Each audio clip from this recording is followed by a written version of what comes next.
Hello అండి, welcome to our channel lucky home style cooking. ఈరోజు నేను చేసే రెసిపీ వచ్చేసి బెల్లం గవ్వలండి. ఈ బెల్లం గవ్వలు కరకరలాడుతూ క్రిస్పీగా టేస్టీగా ఎలా రావాలో ఈ వీడియోలో అయితే చూసేయండి. చూడండి ఎంత క్రిస్పీగా అయితే వచ్చాయో. ఇప్పుడు ప్రాసెస్లోకి అయితే వెళ్ళిపోదాం.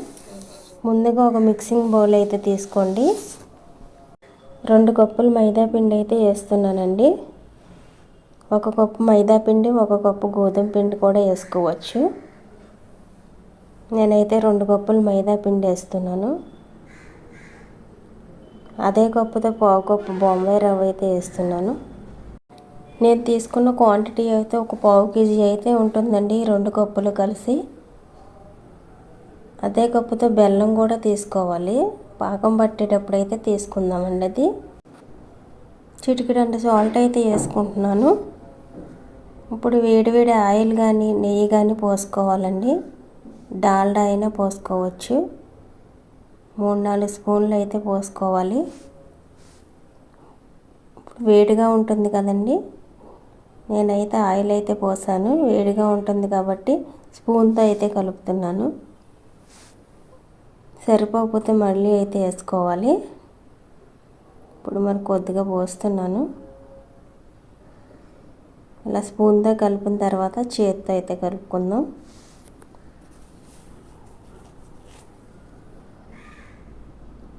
ఈ విధంగా చేత్తో బాగా మిక్స్ అయ్యేలాగైతే కలుపుకోవాలి. ఇలా అయితే కలుపుకోవాలని పిండి. తర్వాత కొద్దిగా వాటర్ అయితే యాడ్ చేసుకుంటూ కలుపుకోవాలి. చపాతీ పిండిలాగా అయితే కలిపేసుకోవాలండి.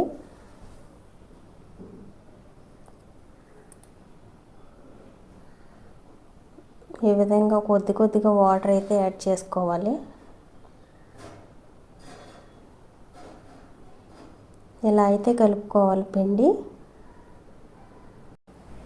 ఇలా కలిపిన తర్వాత మూత పెట్టేసి 15 నిమిషాల పాటు అయితే అలా ఉంచేయాలి.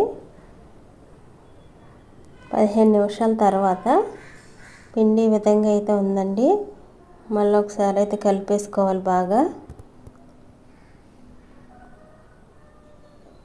ఈ విధంగా బాగా కలుపుకోవాలి.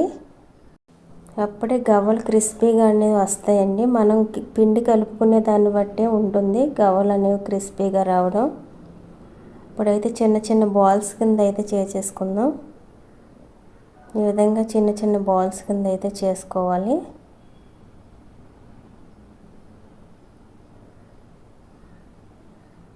మరీ అంత పెద్ద బాల్స్ కింద చేయకండి, చిన్నగా చేస్తే సరిపోతుంది.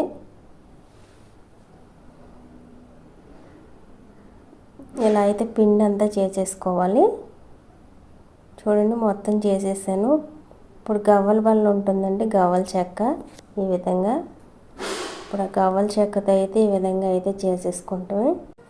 నూనె జారుడు గరిటెతో కూడా చేసేసుకోవచ్చు. అదేనండి గవ్వలు తీసే గరిటె.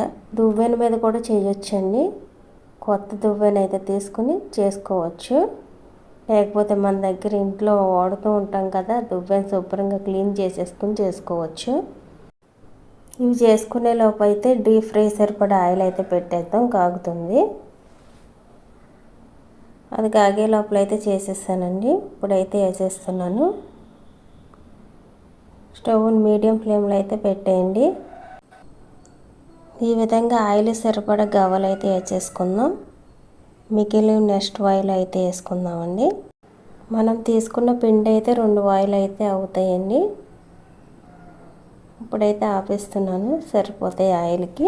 1 నిమిషం తర్వాత ఇలా మిక్స్ చేసుకోవాలి, లేకపోతే ఒకదానికొకటి అంటుకుంటాయి. ఇలా ఈవెన్గా అన్ని వైపులు అయితే ఫ్రై చేసుకోవాలి. చూడండి లైట్ కలర్ అయితే వచ్చింది. ఇలా గోల్డెన్ కలర్ వచ్చేదాకా అయితే ఎంచుకోవాలి. ఇంకా ఎంచుకుంటే తీసిన తర్వాత నల్లగా అయితే అయిపోతాయి, కలర్ అయితే మారిపోతాయి. ఈ విధంగా వేగిన తర్వాత అయితే తీసేసుకోవచ్చు. మిగిలిన గవ్వలను అయితే వేసి ఫ్రై చేసేసుకుందాం. ఈ గవ్వలకు పిండి కేజీ కొలతల్లో చెప్పాలంటే 1 కేజీ మైదాకి 1 కేజీ బెల్లం అయితే సరిపోతుందండి. అలాగే బొంబాయి రవ్వ అయితే కేజీకి పావు కేజీ అయితే వేసుకోవాలి. నేనైతే పావు కేజీ వేస్తాను. కొంతమంది అయితే తక్కువగా అయితే వేస్తారు, కొంతమంది అయితే అసలు వేసుకోరు. నేనైతే పావు కేజీ అయితే వేస్తానండి బొంబాయి రవ్వ అయితే. ఇప్పుడు అర్థమైంది కదండి. 1 కేజీ మైదాకి 1 కేజీ బెల్లం, పావు కేజీ బొంబాయి రవ్వ అయితే వేసుకుంటాను.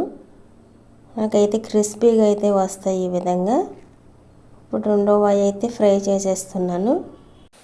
ఇందాక గవ్వలు చేసేటప్పుడు నూరు జారుడు గరిటె అన్నాను కదండి, ఇదిగోండి నూనె దేవే గరిటె అండి. ఈ గరిటెతో అయినా చేసేసుకోవచ్చు. ఇందాక ఈ గరిటె అయితే అందుబాటులో లేదండి, అందుకు చూపించలేదు. ఇప్పుడైతే చూపిస్తున్నా.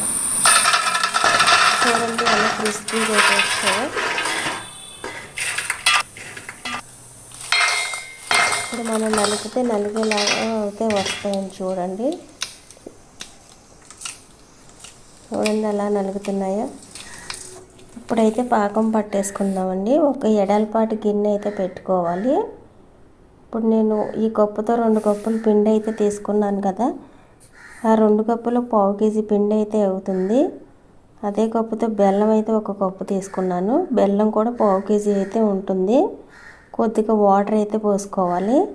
ఈ బెల్లాన్ని కరిగించుకోవాలి. ఇప్పుడు స్టవ్ ఆన్ చేసి ఈ ఎడల్పాటి కింద పెట్టుకున్నానంటే మనం కలుపుకోవడానికి వీలుగా ఉంటుందని పెట్టుకున్నానండి.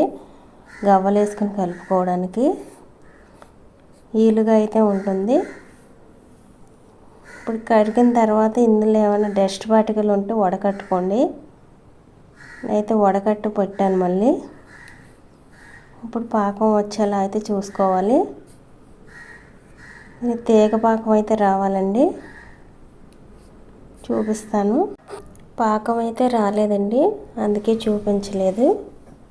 ఇప్పుడైతే చూపిస్తాను చూడండి. ఇలా అయితే రావాలి.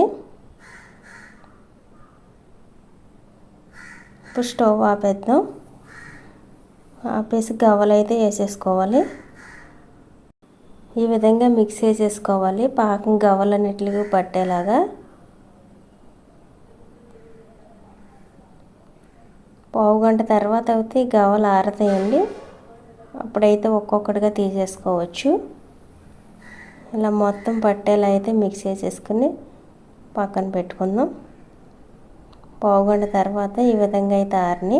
ఇప్పుడైతే ఒక్కొక్కటిగా తీసేసి ప్లేట్లో అయితే పెట్టేస్తున్నాను. అయితే చాలా టేస్టీగా క్రిస్పీగా అయితే వచ్చాయండి. చూడండి ఎంత బాగా వచ్చాయో. ఈ విధంగా ఈజీగా అయితే చేసేసుకోవచ్చండి. ఈ వీడియో మీకు నచ్చినట్లయితే లైక్ చేయండి, సబ్స్క్రైబ్ చేయండి, షేర్ చేయండి. లైక్ చేయడం అయితే మర్చిపోతున్నారండి. కనీసం ఒక లైక్ కన్నా చేయండి.